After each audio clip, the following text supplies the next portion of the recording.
Hello everyone, it's KH Knight. Some of you may be wondering where the hell I've been.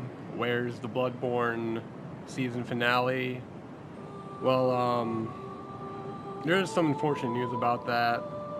But before I get to that, I would like to show you guys one of my builds that I've made for Dark Souls 3 PvP. This one is called the Lightning Tank, and the reason why it's called a Lightning Tank is because of its ability to poise through attacks. Right here I have the red halberd, which has perseverance.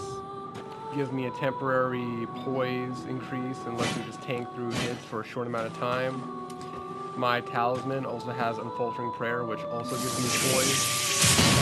So that way people can't interrupt my spells like my lightning spear and lightning stake. And I have health regeneration. On this build, I have the Ancient Dragon Great Shield, the Sun Princess Ring, and the Blessed S-Stock. When I have all three of these on me at the same time, the health regeneration is pretty good. As you can see, I'm getting about 7 to 10 points every second. Well, maybe not exactly that, but pretty close. It's pretty good regeneration. And if I use replenishment on top of that, now look at that regeneration. It's pretty good. Now, some of you may think, Knight, no one's gonna let you use replenishment in the middle of a fight. No one's that dumb.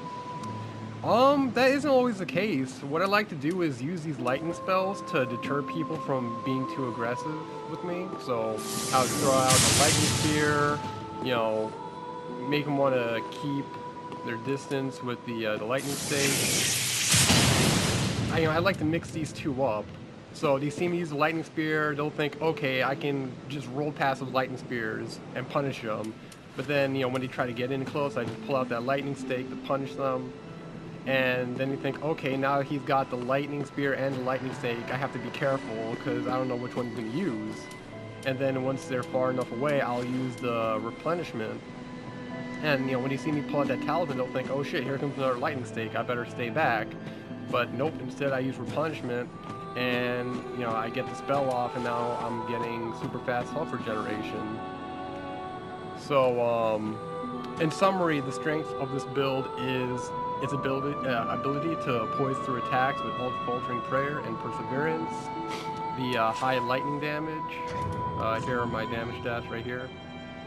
I also have the Dragon Slayer spear and the Sunlight Straight Sword. Now let me show you the damage stats of the Sunlight Spear. I mean the Dragon Slayer spear.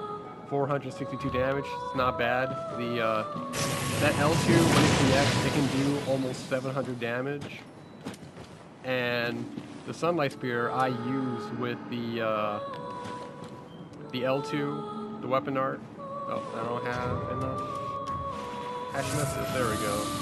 The weapon art boosts its damage to 377, which isn't that great until you combine it with Lightning Blade. Now you got 562 damage. You got 562 damage on a straight sword, straight swords are pretty fast. You can see the swing speed on that's pretty decent. Guaranteed 2 hits. 562 damage on a weapon like this, it's nothing to take lightly.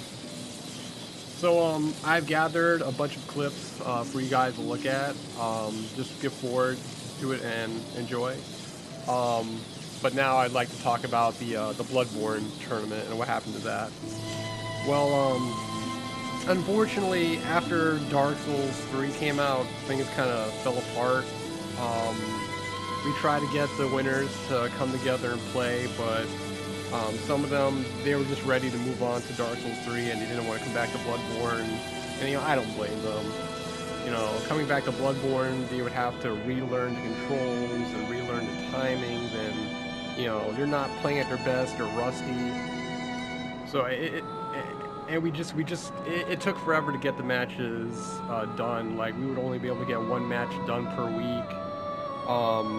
And then when we do get the matches done, the players, they're not playing at their best. So it just didn't, that, and I don't think the audience would be interested. I think most people have moved on from Bloodborne, and they're just not interested in Bloodborne content anymore. So I didn't think it'd be worth it to continue doing the Bloodborne season finale. So I hate to see it, but the Bloodborne Winners Tournament is canceled.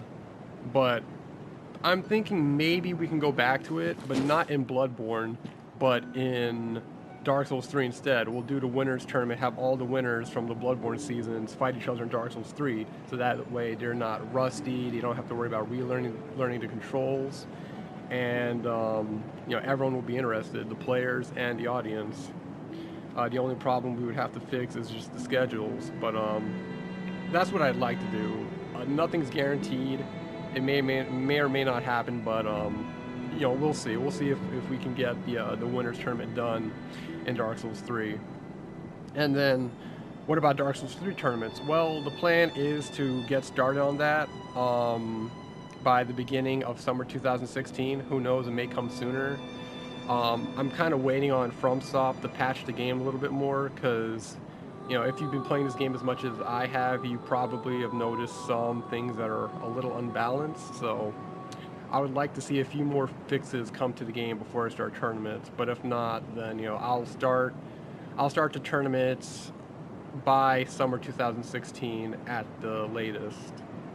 And I'm also thinking of starting a new series, do a King of the Hill series where me and my co-host, we sit back, we watch players fight, and the winner, when we have someone win a fight, they'll keep fighting and fighting until they lose, and then the person who beats them becomes the new king. And if you've played a King of the Hill mode on like Mortal Kombat or some other fighting game, you know what that's like. So I'm thinking of doing that alongside my tournaments, and I think it would be pretty successful. I think people would want to see videos like that.